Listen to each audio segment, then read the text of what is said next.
Chris. All right, I'd like to call the meeting to order. Today's meeting, we only have one thing on the agenda. This is a special city council meeting. It's a work session with the city's financial advisor. Mike Bubani is here from David Drone and Associates. And Mike, you have the floor, so please go ahead with your presentation. Well, great. Well, a couple of months back, the city authorized me to start the process of what we like to call capital financial plan, which helps us identify projects and purchases and schedule them based on financial aspects as opposed to just physical need, which is sometimes overlooked. If you recall, the first step of that process was for us to do a comparative analysis. So what Christina did for me is identified a bunch of towns that are in the area and somewhat similar to Houston. Yep, the data that she's handing out is actually what's driving the graphs. So if that's hard to read, it's all going to be laid up here as well. Anyways, the first comparative piece here has to do with median income of the city, and you'll see that Houston has a below average median income. I don't know if that's a surprise or not, but if you wanted to see all the cities involved, I'll just read them left to right. Holcomb, Mabel, Houston, Spring Grove, Harmony, Lanesboro, Caledonia, Leroy, Preston, Grand Meadow, West Concord, Wanamingo, Elgin, Rushford, Lewiston, and the Crescent. And you can see that you're right towards the bottom. Only Holcomb and Mabel had lower median income. So that's a challenge. So what that means is when we're putting stuff in here, we've got to have an eye on affordability, you know. And you're going to find you have some additional challenges. Here's tax base. Houston on the left, the averages on the right. The blue represents the amount of tax base that's captured in TIF districts. So very little. I think pretty much all we've got is Olson's right now. And FYI, just this afternoon before I left, I got a sample agreement for their next deal. I just haven't been able to read it yet. I'm sorry, just a question on that previous slide. That was a census from 2000? Yeah, Yeah, so that's 2010 15 didn't years have ago. median income Yeah, data. so that's, I could have done, I think they may have some estimates out there, but it's not based on a survey result, so I don't know Yeah. how accurate that was, so I went with the 2000. So I expect maybe there could be some fluctuation here, but I think it's pretty safe to say you'd be on the lower half in any event. Okay, so look at this tax base. You've got 380, 220, 320, something like that, 320 less, $320,000 less of tax base than the average. And not only that, you're getting kicked in the pants twice because you're getting slightly, doggone this thing, slightly lower LGA. The blue part is your LGA, the orange was your levy request in 14. So look at how much more those other cities are levying on average compared to you, plus they're getting a little bit extra LGA. And despite that, look at your tax rate compared to theirs. So you're levying so much less, but your tax rate is so much higher just because you don't have much tax base. And in fact, just before the meeting started, Christina said, up there it shows you your tax rate at 115%. Your tax rate's now pushing 125 into 2015. We didn't have 2015 tax base data at the time when we put this together. So you're actually even higher than shown. Okay, so there you can see your tax rate by city. So on the top half. So while that should be disconcerting, you also have to weigh that against the fact that you're levying so much less. There's only so much you can do. You can only operate so bare bones, right? Here's your water bill. This is basically, I had to take, because every city bills differently. Some bill quarterly, some bill cubic feet versus 1,000 gallons, all that kind of stuff. So I just basically had to morph all of the data into a 5,000 gallon per month user. What would their bill be? So in Houston, the water bill would have been quite a bit below average, and the sewer bill as well. So the good news is even though your tax rate was higher, your utility rates were lower, and look at this. Your total cost of taxes, sewer and water for a house that's taxed at 125, 5,000 gallon user, your average cost of city stuff was a little bit less than the average. And it's all as a result of basically your utility rates. So the line in the middle of the blue kind of separates what piece is taxes and what piece is sewer and water. And then we broke it out by city as well, so you're in the lower half there. The cheapest is Caledonia, and the most expensive is West Concord. When Christina told me she wanted to include Caledonia on the list, I was hesitant, because you can't compete with that. I'd be like my Spring Valley basketball team trying to compete with Caledonia. It just ain't gonna happen. But West Concord was so far the other way that it kind of offset, so I said, oh, fine, I'll just leave it in there then. All right. This is not really a comparison thing. This has to do with your general fund. And 2014 is the most recent on the left, and it goes down to 2010 on the right, so maybe I should have done it the other way. But basically, look at the blue, which was your reserves, compared to the annual expenditures in the general fund, which includes any transfers out of the general fund, of that orange. And you can see in 2010, it was 19%. Ugh, icky, right? And look at how well you guys have built that up. Now, in 2014, there was a drop. You must have had, I think there was a one-time purchase of something. I can't remember what it was. Yeah, the auditor advised us we could get that back below 50%, so we put some of that money into other funds. Okay, other funds, sure.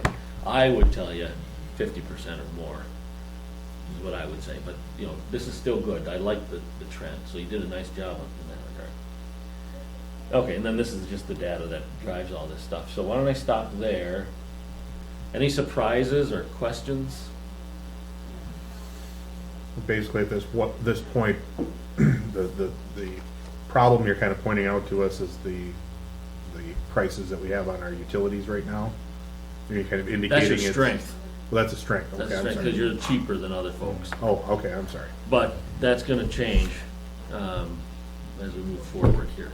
But as of, you know, the snapshot in time that I took this, your rates were lower than most other folks. And that's causing us to be actually below average then tax-wise because of our Well, rates. combined costs, so, Yeah. so what people tend to do is they tend to focus on what's more expensive, Yeah. and then they forget, so people around here might say, boy, our taxes are much higher than anybody else. Yep. But then they fail to mention to you, but our utility bills are cheaper than others. So I like to take a holistic view and say, what does it really cost to live? Well, I think that's a common thing. A lot of people, Houston's an expensive place to live, but actually it's not when you, Not I mean, it's not- 2014, it wasn't. not Well, you compared to can- other places. You can go online and compare your tax rates to somebody in Caledonia, and they're like, oh my gosh, look at them, look at, they're paying $500 less, but I don't know that utility rates are Right. spread out there for us to look at on a, And Caledonia, as a single comparison, they might be cheaper all around, you know, it's just that when we took that list of 10, 15 cities, whatever it was, I mean, you can show your constituents, yeah, you compare us to this town or that town, but compared to these other towns, we're cheaper, so, I hear that everywhere I go, we're the most expensive town around, and then people are always shocked to find out that, well, maybe it's not as bad as what we thought. Okay, so that was step one. Step two,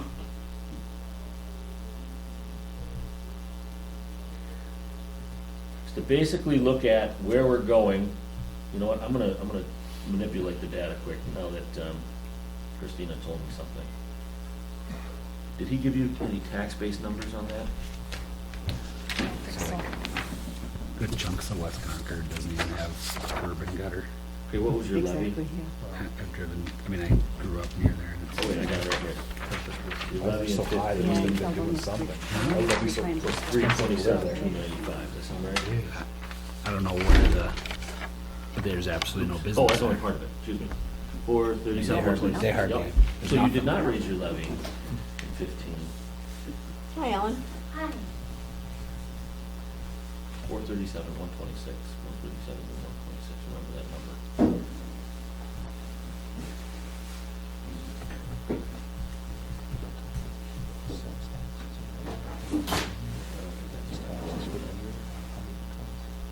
Yeah, that's right.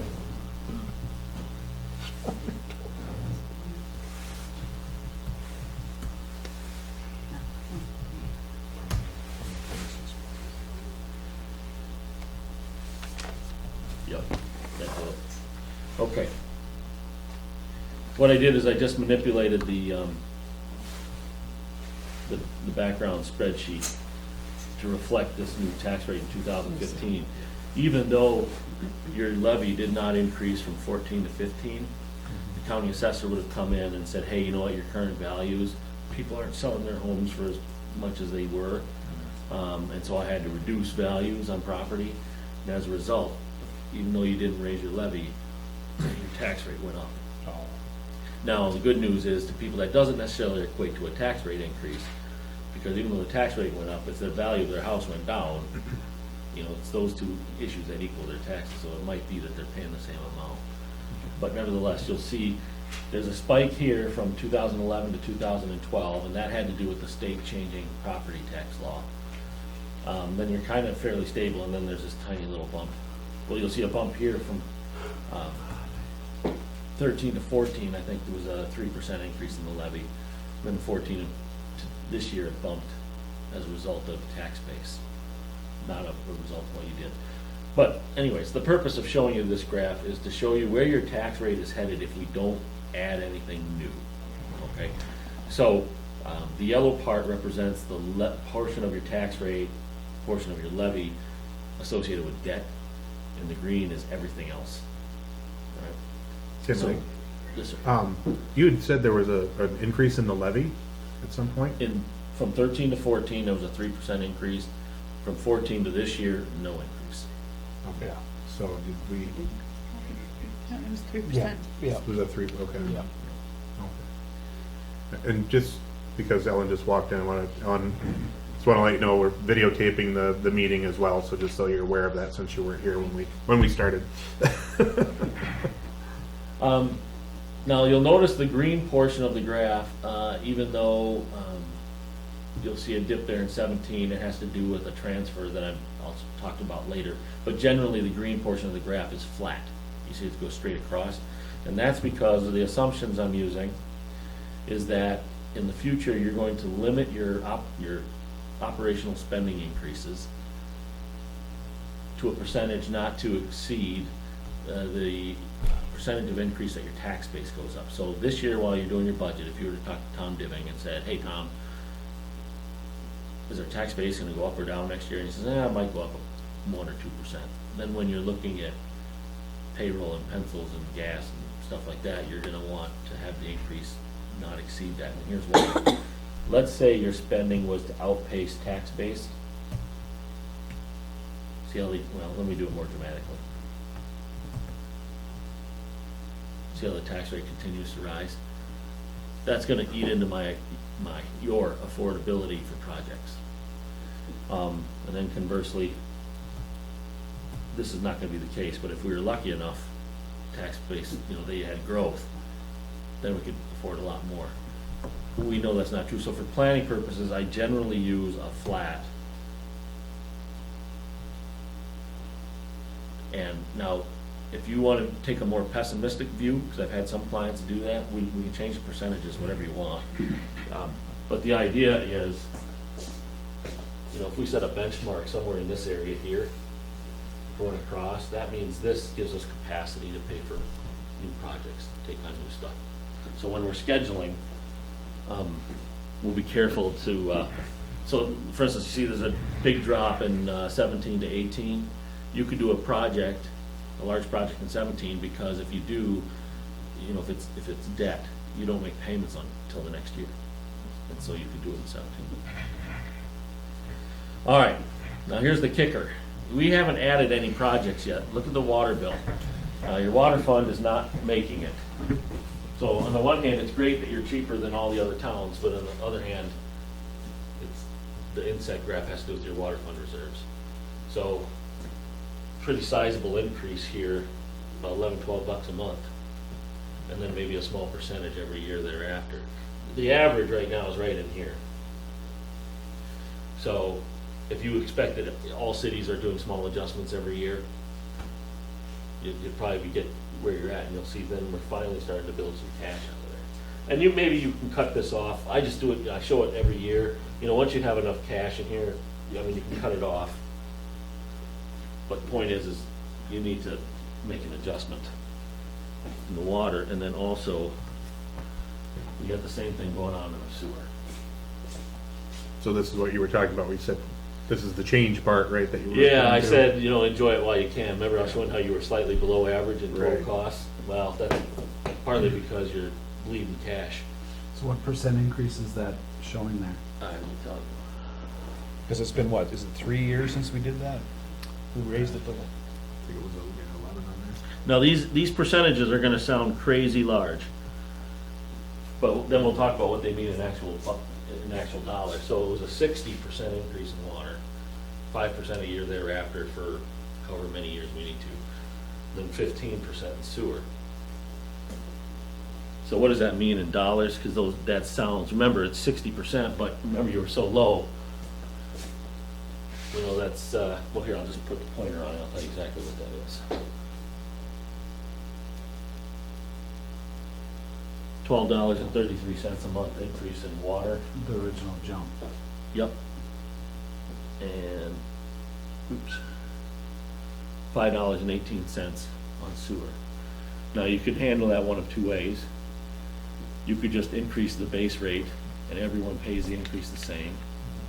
Or you could take those percentages, which is what I would probably advise, like 60%, and multiply it to all of your rates, base rate, volume rate, any kind of water-related rate. And the reason I would do that is because if you put it all on the base rate, you know, because it's easier math, the problem is those people that don't use hardly any water, they get hit, you know, grandma, she gets hit the hardest. And then the ones that use a lot don't care because they're Right. just paying a difference. Oh, yeah, your big time, what's that facility down the road here? Is that a nursing home? What is that? Nursing home. Yeah, they're gonna they would love if you just put it on the base rate. You know, or the school for that matter, you know, just name all the large water users in town. So I always suggest you do it to all the rates so that everyone kinda. All right. Debt per capita, here's where we look real good. This is basically all of your outstanding general obligation debt divided by your population. So as you pay off debt and as your population may or may not increase, I think I've got like one person a year planned in there. We can adjust that too. That ratio goes down and you can see you're in the low to very low. Nearby Rushford is pushing $6,000 per head and you're at 1,500. And despite Rushford pushing that high, they have an A rating. So if you were to get a credit rating, I don't anticipate you doing any worse than Rushford. Right. Okay, capital project fund, you've got three funds, the fund numbers are up on top that you've been dumping $30,000, $40,000, $50,000 a year into. I kind of combined all three and just figured you're gonna continue doing that. And you can see your building reserves. Now you'll see there's a flat point there from 16 to 17. And if you remember on the tax rate page, I see the green there and 17 drops. That's because for 1 year, I'm suggesting you don't do the transfer, and you'll see why when we start to add projects. So here's the cost impact worksheet. Now we have not added anything yet. And ideally, I always try to shoot for, okay, so if you take in 2014, this typical house that we've talked about, taxes, sewer and water for the year, that $2,000 that they'd spend on city services, and you were to add 3% to that each year, that would follow this line right here. And normally after we've plugged in projects and purchases, I like to be under that line.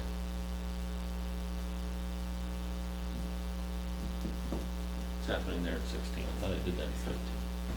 I'll check the tax rates on that.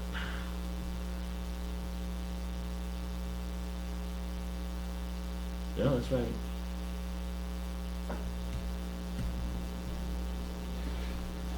We might have to do some manipulating on the 16 budget. Maybe that $40,000 that I have not going on in 17, maybe we do it there as well. But the point is we've pretty much already filled in that.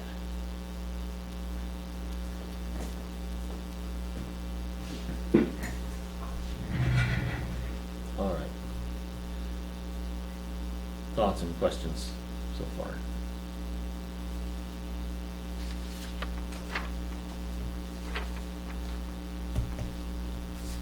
Yeah. Okay. So right now, we just do So in the past, they've just done a increase in utilities every so often For us, for the city. we did do that one, I mean, the increase in utilities had happened for several years. That's Yeah. when they suggested that we Yeah, were a few way too years low. ago, you asked me Right. about this, and I Yeah. bumped them up, I and think then we you did haven't it, we adjusted did- them since. We did it on usage. We broke it down. So that base thing, we did it on how much you're using. But it was kind of a big deal. It was a big It deal. was, Yeah, people yeah. mowing and growing And pretty so if hard. you do. Well, mainly because I think, well, hadn't it been close to 15 years? It'd been a Since it long- has Oh. been increased? Well, Maybe longer than it essentially, that. it essentially doubled my bill, I remember that. Yeah. I mean, which, you know, I was shocked, Yeah. So Um, the strategy but a of an percentage, an annual increase might thing, be- Annual People- thing would be a lot Right. easier to People are not swallow even than gonna- one big. Right. But you're still gonna have a big pill to swallow Yeah. in 1 year. Right. Right. Yeah. But still, it's based off the percentage of usage or whatnot, not just, here's $15 more to your bill, everybody. Well, if And- that average, what will happen is if you do it the blended route, where you just take all the rates, for instance, water, and add 60% to it, the average 5,000 gallon user's bill would go up $12, but some people use less, so it won't be as much, and some people use more, so it'll be higher. Just that percentage sounds, yeah, It scares. sounds huge, yeah. You hear that, All you'd the be more like, oh. reason why we need to consider this every year, Yeah. a small amount. yes. Yes. But keep doing that fund. 2-3% a year starting now wouldn't be enough. You No, need a big right. bump. Isn't gonna kickstart anything. Would you say that the problem is that because of the way our rates are, they're behind the inflation of cost of repair and maintenance, you know? Is that kind of am I seeing that right? Well, Because like you say, you could do a 2% increase now, but it won't do anything because the cost to fix it or replace it is gonna go up by basically 2%. well, I think what the problem is that you keep going for many year chunks at a time without adjusting them. Right. When the cost of everything you pay for is going up every year, and you're just falling behind. Right. That's what I'm saying, you have to take that big jump in order to kind Catch of up. get ahead, catch up and get ahead of Yep. costs now. And part of the reason that percentage sounds so crazy high is because you were, Way low. yeah, if you remember, the average on the water bill was like 30-something bucks a month for all those cities. Well, let's just pull it up, let's not guess.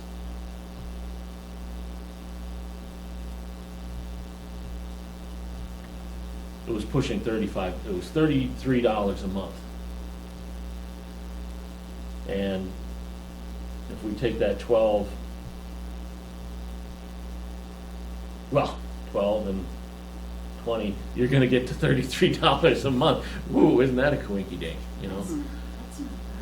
So, I paid, excuse me, I didn't mean to interrupt, but I paid 41 something, and that's a month, a single woman at home. Just We have the garbage, water. we have garbage and recycling's included Oh, in I this. see. Right, Yeah, yes. It's okay, Yeah. it's okay. Forgive me. That's a good question, Ellen, because That's- that's what everybody's gonna say, Yes. and I was even thinking, well, there's also, so it's good that you one thing we asked it. do in Chatfield, you know, is if you do this is,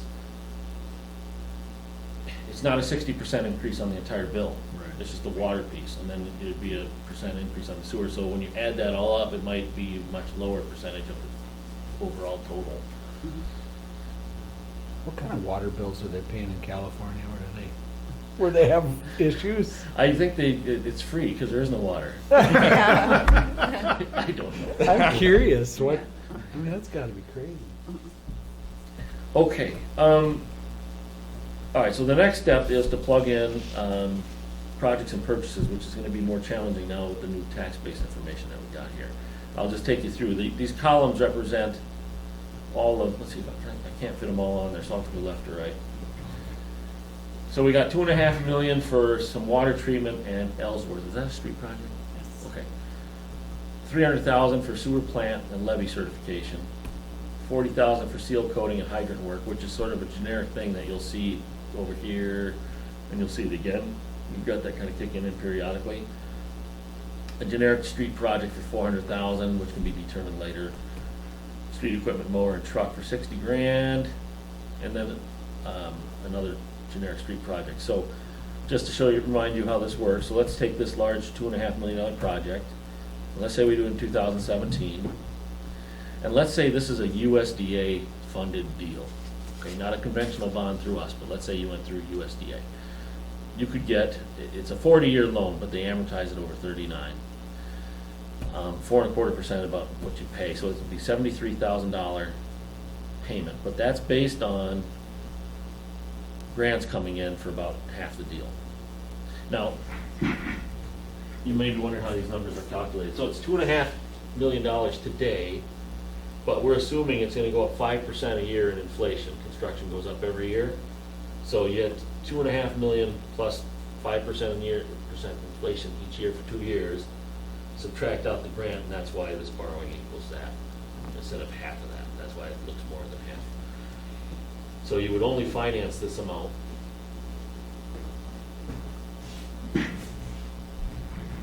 And then down below, I've got it 100% on water rates. Why? Well, because they're gonna require it. When you do any kind of borrowing, even when you go through USDA, it's just like bonds, you gotta have, it basically is bonds that you sell to the federal government. They're gonna make you cite the statutory authority, in this case, it's gonna have to be 444, which says you must pledge water revenues to the thing. Okay. So let's just go to your water fund. Remember how it was gaining all that cash in the later years? And I said, maybe if you cut it off, well, that's why you might not be able to cut it off. All right. So that's how this works. So I'm just gonna go ahead and plug these in all the way across, right? Just show you what Christina and I had come up with working together. This is not the plan, it was just simply, we wanted to give you a starting point. This is a list of all potential projects. We only picked some that we thought were the highest priority, so just list some other ones, which would be down on the bottom without dollars. That's a good one. 3.2, 4.2, okay, there's about, in present value terms, there's about $5 million of spending in here. And a lot of it's cash, some of it's bonds, some of it's based on taxes. There might be some special assessments involved for certain road projects. Oops, that's cash, that can be zero. Actually, we don't have any special assessments in any of these. Yes, we do, generic. And then, yeah, okay, a small amount of assessment. All right, so what's the impact of all that? So what we tried to do is keep your tax rate fairly flattish. You know, we can't do it perfect, you know, just our best. See how when the yellow went away? And you'll see in 17, you know, this $40,000 a year you're putting away in the capital project fund. I had you skip that for 1 year in 17 because that means we could do a project in 16, which was the sewer plant and levy certification. And even though that's sewer, law allows us to do sewer projects with taxes, not water. Sewer, we can't. So in order to help afford that, well, look at that payment. The payment's $40,000 a year. That's why I want you to cancel that deposit into that fund just for that year. Then you can start it up again. There's your water bill, and there's the sewer bill. Good news is debt per capita stays in the moderate category, and it quickly gets back into the low. So, I mean, from a debt perspective, just in terms of your financial ratios, things look great. The real issue here is gonna be your willingness and ability to afford, you know, residence and so forth. So there's your capital project fund. So come 2019, we quit identifying cash purchases in 2019, so that's why you see the funds going up. Obviously, you're gonna continue to spend that money. The only point is that we wanna keep this 0 or higher. And look at that. So what does this mean? This is not cumulative. What this means is in 15, folks are paying about $10 more a month than they did in 14. Right? And then in 16, it means they're gonna pay $35 more a month than they did in 14. You don't add this to this. So 15, well, let's say 10 years out, 10 years from now, people are gonna be spending $90 more a month for city services than they were.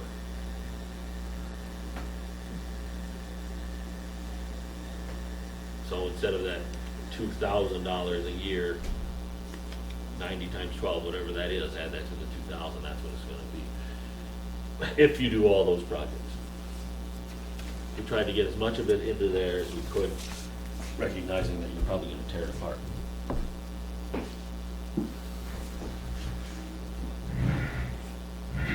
And you know what I should do for 2015, because this might be a little disingenuous, because if they reduced our tax base, does anybody know your own your homes, did they go up or down in value? Did anybody pay attention? The home values went down, I believe. I think they went down. They did go down, Yeah. see, that's why your tax Yeah. rate, so I'm being disingenuous, because I have the house gaining value in 15, I'm gonna just manipulate the data here. And let's say in 15 it actually went lower. Do you know about how much? I do not, but I know it did go down. Did you say hundreds or 1,000. I would say thousands. thousands? Yeah. Okay, well, I'll use 95% then if I, so let's see what happens here now. There, that's probably about right, because while the tax rate went up, the value of the house went down, so the taxes were probably about the same. And since I got this closer to zero, that's probably about right. So let's go back and say 10 years from now, $80, not 90. And this line here, I'm okay with this line, that's 3%. Right there, because it's parallel to that line. What I don't like is this, but that's because of the large sewer and water adjustments we need to do.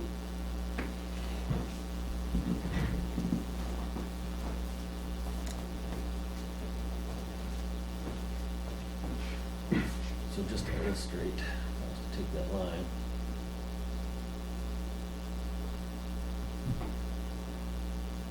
It's basically 3%, but it's got a large jump to start.